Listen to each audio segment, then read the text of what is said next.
وسیلے کے نام پر وہ اپنے پیروں کو پکارتے ہیں. خواجہ غریب نواز وہاں بھی ان کی زبان سے نکلتا ہے, داتا دستگیر وہاں بھی ان کی زبان سے نکلتا ہے, اور اسی طرح غوث اعظم وہاں پر بھی ان کی زبان سے نکلتا ہے. تو یہ شرک کے اندر بہت ہی بڑی کمی ہے, قلت ہے. تو اس لیے یعنی عقیدے کے اندر بہت بڑی خرابی ہے, اور یہ کہیں نہ کہیں شرک میں مبتلا ہے. تو اس لیے آپ کے سامنے ذکر کیا گیا شرک سے پاک ہو. تو ہمارا عقیدہ درست ہوا ہے یا نہیں ہوا ہے, یہ بہت ہی بنیادی چیز ہے جو اتنے بڑے عبادت سے پہلے ہمیں جانچنا چاہیے, ہمیں پرکھنا چاہیے.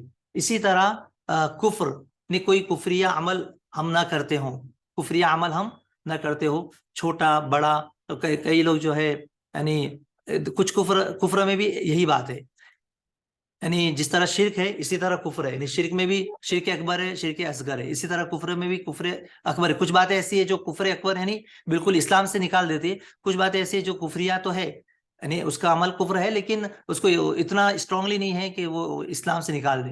تو یہ ساری باتیں, جیسے کہ اللہ کے رسول صلی اللہ علیہ وسلم کو بھی لوگ پکارتے ہیں اور کہتے ہیں کہ نہیں ہم جو نبی کو پکارتے ہیں, نبی کے علاوہ کس کا مقام ہے. تو یہ غلو ہے. آگے اس کے بعد نمبر 3 پر آپ دیکھیے غلو. تو آپ جس طرح اللہ تبارک و تعالیٰ سے دعا کرنی چاہیے, ہم اگر اللہ کے رسول کی ذات سے مانگتے ہیں. کئی لوگ, بہت ہی افسوس ہوتا ہے کہ یہ عقیدہ درست نہیں ہوتا اور جاتے ہیں عمرہ کرنے کے لیے. ان کی نیت یہ ہوتی ہے کہ ہم عمرہ کرنے نہیں جا رہے بلکہ صرف زیارت کرنے جا رہے ہیں, یعنی مدینہ کو زیادہ ترجیح دیتے بنسبت مکہ کے. جبکہ اگر یہ بات بھی آپ کے ذہن نشین ہونی چاہیے, یہ عقیدے کی بات ہے اس لیے آپ کے ذہن نشین ہونی چاہیے کہ عمرہ یا حج کا تعلق مدینہ سے بالکل بھی نہیں ہے. اگر کوئی شخص عمرہ کرنے گیا, وقت اس کے پاس کم ہے اور صرف مکہ میں عمرہ کر کے ہی آ گیا, تو اس کا عمرہ ہوگا کہ نہیں ہوگا؟ اس کا عمرہ بالکل ہوگا. یہاں تک کہ حج بھی اگر وہ کرنے گیا اور صرف مکہ گیا اور مکہ سے حج کر کے ہی واپس آ گیا, مدینہ نہیں گیا, تو ایک تو اس کا حج بھی ہو گیا مکمل, اس میں کوئی شک نہیں, اس کا حج بھی ہوا, اس کا عمرہ بھی ہوا, اور اس کیا وہ مدینہ نہیں گیا تو اس کو کوئی گناہ ہوگا؟ کوئی گناہ نہیں ہوگا.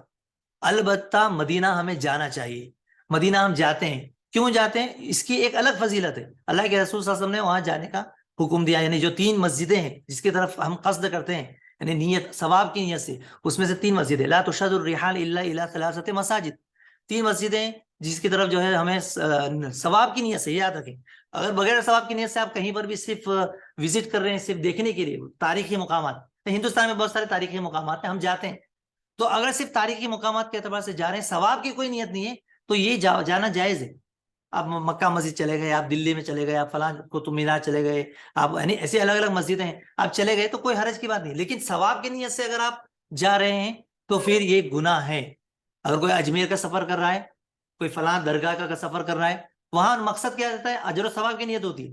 تو یہ ثواب یہ جو ہے جائز نہیں ہے, اس طرح کا سفر کرنا جائز نہیں, کیونکہ وہاں پر وہ ارادہ ہی کرتا ہے, یہ نیت کرتا ہے کہ یہاں پر میں جاؤں گا تو مجھے نیکی ملے گی. بلکہ یہاں تک بھی ہم نے سنا ہے ڈائریکٹلی کہ اگر ہم 4 مرتبہ چلے گئے اجمیر کو تو ہمیں ایک عمرے کا ثواب یا پھر حج کا ثواب, اس طریقے سے نعوذ باللہ باتیں جو ہے پھیلائی جاتی. تو بہرحال کہنے کا مقصد یہ ہے کہ عقیدہ ہمارا درست ہونا چاہیے, شرک سے, کفر سے, غلو سے. غلو کیا ہے؟ غلو یعنی کسی بھی چیز میں آپ حد سے تجاوز کر دیں. نبی کی شان, یقیناً نبی کا مقام سب سے زیادہ ہے, اس میں کوئی شک نہیں ہے. نبی, قرآن نے, احادیث نے ہمیں ہر چیز بتائی. لیکن اگر آدمی اس وہ غلو کرے, نبی کی شان میں غلو کرے, اور غلو کا مطلب ہے حد سے, یعنی ایک جو بنیاد, ایک کراس, ایک لائن, لکیر, اس سے زیادہ اگر آپ چلے گئے تو حد پار کر دینا ہے. اب اللہ کے رسول صلی اللہ علیہ وسلم نے اپنی زندگی میں صاف طور پہ کہہ دیا کہ تم میرے ساتھ ایسا معاملہ نہ کریں جیسا عیسائیوں نے کیا کیا, عیسیٰ علیہ السلام, لا تطرونی کما اطرت النصارى عیسیٰ ابن مریم.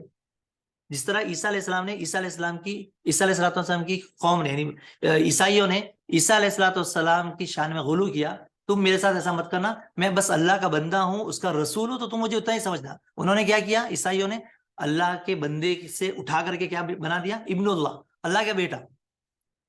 تو تم کہیں میرے ساتھ ایسا نہ کرنا. اور اللہ کے رسول صلی اللہ علیہ وسلم نے اپنی وفات سے پہلے جو لعنت بھی کی, لعن اللہ الیہود والنصارى اتخذوا قبور انبیاء مساجد, کہ اللہ کی لعنت تو یہودیوں پر, نصرانیوں پر, کہ انہوں نے انبیاء کی قبروں کو سجدہ کا بنا لیا. یہ باتیں میں آپ کے سامنے اس لیے تھوڑا تفصیلی رکھ رہا ہوں کہ یہ بنیاد ہے ہمارے پاس. اگر آپ اتنا پیسہ خرچ کر رہے ہیں, اتنی محنت کر رہے ہیں, لیکن اگر ہم دل میں کہیں نہ کہیں غیر اللہ کے لیے کچھ نہ کچھ لے کے جا رہے ہیں مکہ یا مدینہ, وہ سوچ لے کر کے, تو پھر ہماری عبادت قبول ہی نہیں ہے.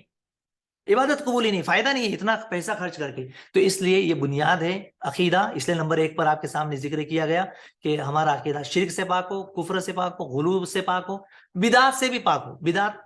بدعت کا کیا مطلب ہے؟ اللہ کے رسول نے فرمایا، اور ہر خطبے میں اللہ کے رسول کہ فَإِنَّ شَرَّ الْأُمُورِ مُحْدَثَاتُهَا، دین میں سب سے بدترین اعمال وہ ہے جو دین کے نام پر نیا نیا ایجاد کر لیا جائے. وَكُلُّ مُحْدَثَةٍ بِدْعَةٌ وَكُلُّ بِدْعَةٍ ضَلَالَةٌ وَكُلُّ ضَلَالَةٍ فِي النَّارِ. ہر بدعت گمراہی، ہر دین میں دین کے نام پر ایجاد کی ہوئی چیز بدعت ہے. بدعت گمراہی، اور گمراہی کہاں لے جانے والی ہے؟ جہنم میں. تو ایسا نہ ہو کہ ہم نیکی کے سمجھ کر کوئی عمل کرتے رہے اور وہ بدعت نکلے اور بعد میں وہ ہماری گمراہی کا سبب ہو. تو یہ بہت ہی بنیادی چیز ہے، اور بدعت سے بھی ہمیں اپنے آپ کو بچانا چاہیے. بالکل ایک آسان حدیث میں آپ کے سامنے رکھ دوں گا جس سے واضح ہو جائے گا کہ بدعت کیا ہے. لوگ پوچھتے بھائی کیا بدعت کیا ہے؟ کیا یہ فین استعمال کرنا، ٹی وی استعمال کرنا، ابھی جو ہم یہ پڑھا رہے ہیں بدعت ہے؟ کہ اللہ کے رسول کے زمانے میں نہیں تھا. کچھ یہ سمجھتے کہ نبی کے زمانے میں نہیں تھا تو بدعت ہے. ایسی بات نہیں. دین سمجھ کر کے کوئی عمل ہم نے اختیار کیا اسے بدعت کہا جاتا ہے، جو نبی نے نہیں بتلایا طریقہ. دیکھ زمانہ بدلتے جائے گا، زمانے کے تقاضے بدلتے جائیں گے، حالات بدلتے جائیں گے، لیکن جو شریعت 1400 سال پہلے نبی نے بتلائی اس میں تبدیلی نہیں ہوگی. وہ قیامت تک محفوظ ہے، ویسی رہے گی، ویسی رہے گی.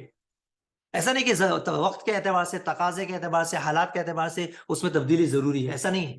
بلکہ نبی صلی اللہ علیہ وسلم نے جو بتلائی مغرب کی 3 رکعت، عشاء کی 4 رکعت، سفر میں 2 رکعت، کیا اس میں کچھ تبدیلی ہے حالات کے اعتبار سے؟ ہے نہیں ہے. جو بتلایا وہ ایسے کہ ویسی. سنت فجر سے پہلے 2 رکعت تو 2 ہی رکعت. چلو آج ہم طاقت زیادہ رکھتے تو ہم 5 پڑھ لیں، 10 پڑھ لیں، ایسا ہو سکتا ہے کیا؟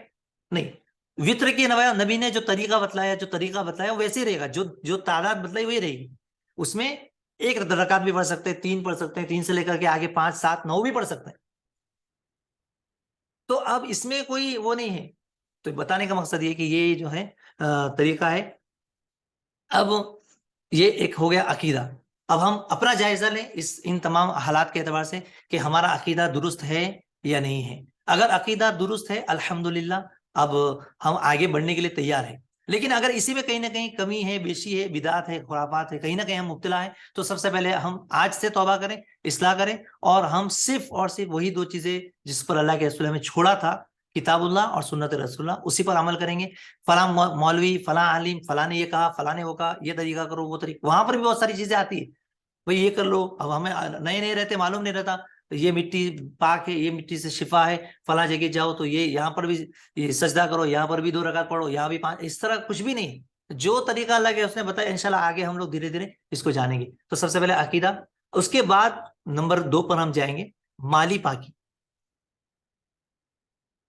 مال حلال طریقے سے کمایا ہو، یہ بہت بنیاد ہے. دیکھیے ایک روایت میں آپ کے سامنے پیش کروں جس میں اللہ کے رسول صلی اللہ علیہ وسلم نے فرمایا، ابو ہریرہ رضی اللہ تعالیٰ عنہ حدیث کے راوی ہیں، طویل روایت ہے، میں اس کا خلاصہ آپ کے سامنے رکھ رہا ہوں کہ اللہ کے رسول صلی اللہ علیہ وسلم نے مثال دی اس میں ایک شخص کی، کہ ایک شخص ہے جس کا ساز و سامان گم ہو گیا ہے. اور پہلے تو اللہ کے رسول صلی اللہ علیہ وسلم نے اس حدیث کے اندر یہ پیش کیا کہ اے ایمان والو، اللہ تعالیٰ نے تم سے جو حکم مرسلین کو دیا، یعنی رسولوں کو دیا ہے، وہی حکم اللہ تبارک تعالیٰ نے ایمان والوں کو دیا ہے. کیا حکم دیا ہے؟ یا رسول کلوا من الطیبات، اے رسولو پاکیزہ چیزوں میں سے کھاؤ. اور یہی ایمان والوں کو بھی دیا کہ ایمان والوں حلال اور پاکیزہ چیزوں میں سے کھاؤ. تو یعنی رزق جو ہم حاصل کریں گے، جو کمائیں گے، وہ کیا ہونی چاہیے؟ ہماری کمائی پاک ہونی چاہیے، حلال کمائی ہونی چاہیے. مالی پاکی یہ انتہائی ضروری ہے ہر عبادت کے لیے. یہاں تو عمرہ یعنی بڑی عبادت ہو گئی، آپ اس کا اجر و ثواب بہت زیادہ ہے. پھر عمرے سے بڑھ کر کے جب آگے جب آپ حج کریں گے تو اور بڑی عبادت، کہ اگر حج کر کے آیا بندہ تو اسی طرح گناہوں سے پاک ہو جاتا ہے جس طریقے سے ماں کے پیٹ سے ابھی پیدا ہوا. تو اتنا عظیم اجر و ثواب. اور عمرے کا اجر و ثواب آپ کیا سمجھتے ہیں؟ کم سمجھتے ہیں. عمرہ ابھی انشاءاللہ بھی آگے ابھی آپ کے سامنے رکھا جائے گا کہ عمرہ جو ہے وہ بھی رمضان کے مہینے عمرہ کرنا حج کے برابر ہے. بلکہ اللہ کے رسول کی روایت میں فرمایا کہ حجۃ معی، میرے ساتھ حج کرنے کے برابر، میرے ساتھ حج کرنے کے برابر. تو اتنا اجر و ثواب جب آپ حاصل کر رہے ہیں تو پھر ایسی صورت میں ہم اپنا جائزہ لیں کہ ہمارا جس مال کو ہم خرچ کر کے جا رہے ہیں، لگا رہے ہیں 1.5 لاکھ روپے یا اس سے کم و بیش جو بھی ہے، ایسی صورت میں اب جب جا رہے ہیں تو ہمارا مال پاک ہے یا نہیں ہے. مال پاک کیسے ہوگا؟ جو ہم نے کمایا وہ حلال طریقے سے کمایا یا حرام طریقے سے کمایا. یہ بہت ہی بنیادی شرط ہے. تو مال حلال طریقے سے کمایا ہونا چاہیے، یعنی کسی پر ظلم نہیں ہونا چاہیے، زیادتی نہیں ہونا چاہیے.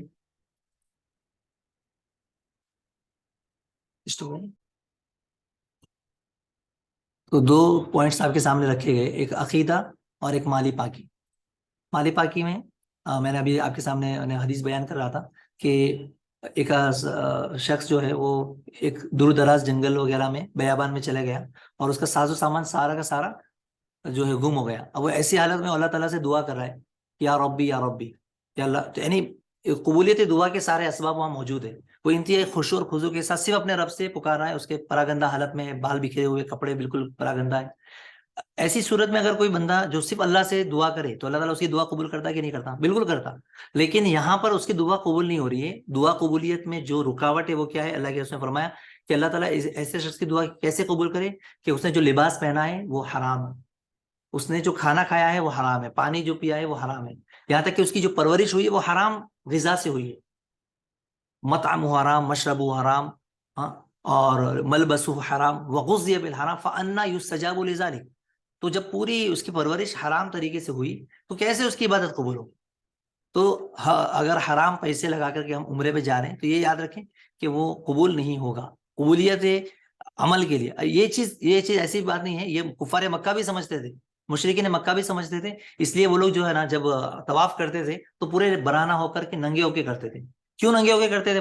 ان کو معلوم تھا کہ ہم جو کمایا ہے وہ حرام طریقے سے، اور حرام طریقے سے جو کمایا ہوا اللہ کے دربار میں ہم کھڑے نہیں ہو سکتے، تو وہ پورے ننگے کھڑے ہو جاتے تھے۔ پھر اسلام آنے کے بعد اس چیز سے روک دیا گیا، منع کر دیا گیا، لیکن وہ جو چیز ہے یعنی حرام پیسوں سے بچنا وہ تو ہے اپنی جگہ پر۔ دوسرا یہ کہ وہ جو انشاءاللہ آگے جب کعبہ کی بات آئے گی تو وہاں پر ہم بات بتائیں گے کہ وہ لوگ نے حتیم کا جو حصہ ہے اس کو ایسے چھوڑ دیا تھا۔ حلال کمائی ان کے پاس ختم ہو گئی تھی، حرام کمائی تھی، حلال کمائی ختم ہو گئی تھی، تو کعبے کو اسی حصے میں چھوڑ دیا تھا، جو ایسا آگے انشاءاللہ ہم آپ کو بتائیں گے۔ تو کہنے کا مطلب یہ ہے کہ وہ لوگ بھی اتنا کفر کرتے تھے، شرک کرتے تھے، لیکن حلال کمائی کا اہتمام وہ لوگ بھی کرتے تھے۔ یعنی اللہ کی بارگاہ میں جب کھڑے ہوئے تو ہمیں بھی درجہ اولا کرنا چاہیے۔ پر اس کے بعد دو پوائنٹ اور ہیں جو کہ انتہائی مختصر طور پر میں آپ کے سامنے رکھوں، ظاہری پاکی اور باطنی پاکی۔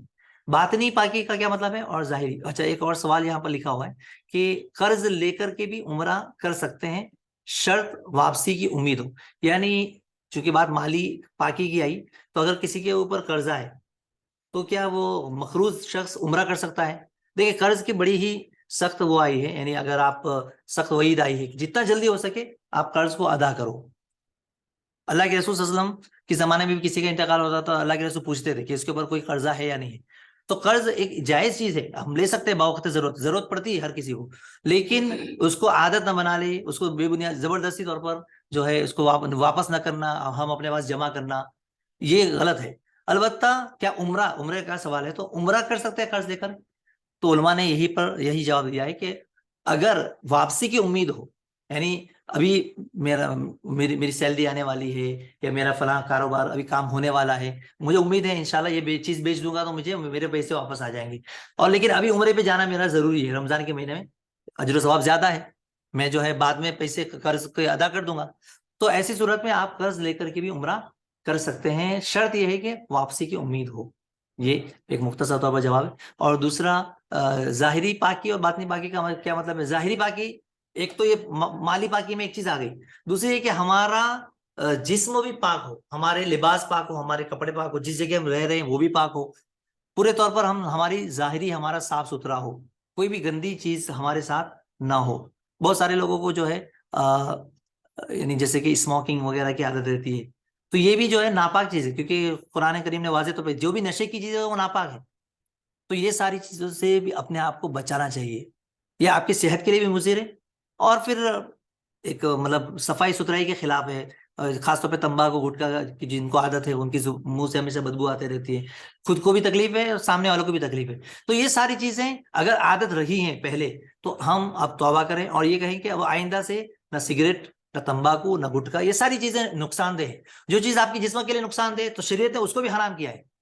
تو اس لیے جو ہے انما الخمر والمیسر والانصاب والازلام رجس من عمل الشیطان، تو ایسا نہیں ہے کہ وہ شراب جو پیئیں گے تبھی حرام ہوگا، جو نشہ کم والا بھی ہے وہ بھی حرام ہی ہے اسلام میں، تو اس چیز کو بھی یاد رکھیں۔ اور باطنی پاکی کیا ہے؟ جس طرح یہ ظاہری صفائی ہے، باطنی صفائی کا مطلب ہوتا ہے ہمارا دل بھی صاف ہو، دل ہمارا صاف ہو، دل کے اندر اللہ کے علاوہ کسی اور کے لیے وہ جذبہ، وہ محبت، وہ خوف، وہ ڈر، وہ ساری چیزیں جو اللہ کے لیے ہے کسی اور کے لیے، غیر اللہ کے لیے نہیں ہونی چاہیے۔ تو باطنی پاکی بھی بہت زیادہ ضروری ہے. دل میں بغض نہ ہو، حسد نہ ہو، کینہ نہ ہو، کپٹ نہ ہو، نفرت نہ ہو. تو اگر ہمارے رشتہ دار جن سے ہمیں ناراضگی ہے، بات چیت بند ہے، ہم اتنی بڑی عبادت کے لیے جا رہے ہیں، تو چاہیے کہ ہم چاہے غلطی ان کی رہی ہو، ہم اپنی طور پر ان سے معافی مانگ لیں یا پھر بات چیت شروع کر دیں کہ بھائی میں عمرے پہ جا رہا ہوں، میرے لیے دعا کرنا، اور جو بھی کچھ ہماری طرف سے کہا سنا ہے معاف کرنا. دلی اعتبار سے معاف کر لیں. ہم اپنے طور پر معاف کر دیے، سامنے والا ہمارے دل لیے کتنی بھی اپنے دل میں نفرت رکھیں، وہ اس کا عمل اس کے ساتھ. لیکن ہم اپنے طور پر اپنے دل کو، چونکہ اتنی بڑی عبادت کے لیے جا رہے ہیں، تو ہم پورے طور پر صاف ستھرے ہو کر کے جائیں. ظاہری طور پر بھی صاف ستھرے ہو کے جائیں اور باطنی طور پر بھی صاف ستھرے ہو کے جائیں. اگر ہم میں سے یہ عہد کر لیں کہ کسی کے ساتھ بھی اس طرح کچھ معاملہ ہے، آج ہی فون کریں گے، یہ وعدہ ہم اپنے آپ سے کریں، آج ہی ہم فون کر کے ان سے گلے شکوے دور کر لیں گے اور پیار سے ہنس کر کے محبت سے ان سے بات کریں گے، اپنی باطنی پاکی دل کو صاف کریں گے. کیونکہ اللہ کے نزدیک وہی سب سے بہتر ہے. الا من اتى اللہ بقلب سلیم، جو اپنے رب کے پاس صاف ستھرا دل لے کر کے آیا، اس کا یہ بہت ہی بڑی. اور اگر دل صاف تو سارے اعمال درست ہے، اور اگر دل میں ہی کچھ کمی ہے تو پھر دوسرے اعمال، دوسرے اعضاء اور جوارح جو ہے اس میں بھی کہیں نہ کہیں کمی بیشی ہوتی ہے. دل میں نفرت ہوتا ہے تو وہ زبان سے ظاہر ہو جاتا ہے. دل میں ہمیں کسی سے بغض اور نفرت ہے تو ہم اس کی غیبت کرتے ہیں، اس کی برائی کرتے ہیں، اس کو گالی دیتے ہیں. دل صاف ہے، ارے چھوڑو بھائی اس کا عمل اس کے ساتھ بول کے ہم بات ختم کر دیتے ہیں. تو یہ مختصر طور پر آپ کے سامنے 4 پوائنٹ رکھے گئے. انشاءاللہ نماز کے بعد پھر آگے کی باتیں ہم کریں گے. جزاکم اللہ خیر. السلام علیکم و رحمۃ اللہ.